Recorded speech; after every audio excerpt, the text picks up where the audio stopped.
Pinapasuri ng ligaw na balang tumama sa isang bata sa Taguig City ilang oras bago magbagong taon. Sinibak naman sa pwesto ang PCP commander na nakakasakop sa lugar. Balita hatid ni Oscar Oida.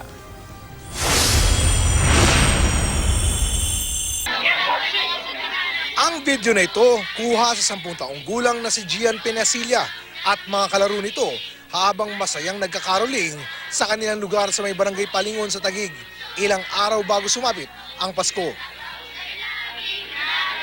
Ito na si Gian ngayon, under observation sa ospital matapos tamaan ng ligaw na bala sa ulo habang naglalaro sa labas ng kanilang bahay ilang oras bago magbagong taon. Itotrotot lang po siya. Tapos biglang na lang po siyang tumumba nun. Tapos biglang nagpanik na lang po kami. Sa kabila nito, nagpapasalamat pa rin daw ang ama ni Gian at milagrong nakaligtas ang kanyang anak. Yun nga lang, patuloy daw nitong iniinda ang matinding pananakit ng ulo. Dagdag pasakit pa sa pamilya ang matinding gastusin. Mahal po kasi ng gamot. Isang gamot lang po nasa 3,230. Medyo may kahirapan po ako naman po ay messenger lang po, messenger. Minimum lang ang sweldo. Sa ganun pong karamdaman ng aking anak, hindi ko po kayang mapagtustusan ng ganong kalaking halaga.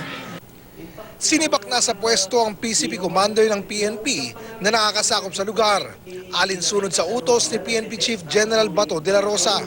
Binigyan natin siya ng 24 hours to solve the incident pero hindi na na-solve kaya minabuti ng district director na i-relieve yung PCP commander doon. Sa ngayon, pinapasuri na raw nila ang balang na-recover para makatulong sa pagtukoy sa suspect.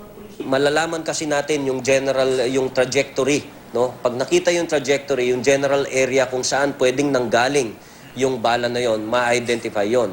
Ang mga kagawad naman ng Barangay Palingon, mayat-maya ang paglilibot para raw hikayatin magsalita ang sino mang maaring may nalalaman sa pagkakakilanlan o kinaroroonan ng suspect. Magpapatawag din daw ng sesyon ng kanilang kapitan para makakalap ng pondo na ipantutulong sa mga gastusin ng biktima. Oscar Oida, GMA News.